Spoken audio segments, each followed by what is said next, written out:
ఒకరితో పోల్చుకోవడం అనే విషయం అర్ధరహితం. మీ గుర్తింపు, మీ గౌరవం, మీ సంతృప్తి సమాజాన్నించి రావు. అవి మీ అస్తిత్వం నుండి వస్తాయి.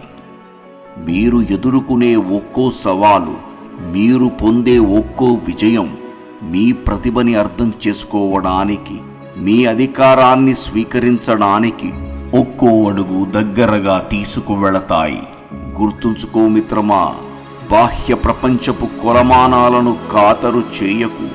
గెలుపుకై నీ అన్వేషణ సాగించు. ఒకనాడు నీవు ఆవిష్కరించే అంతర్గత సత్యం ఏమిటో తెలుసా? నీ మేధా అద్వితీయం, నీ శక్తి అసమానం, నీ సామర్థ్యం అపరిమితం. నీవే ఒక మహాద్భుతం. Good luck.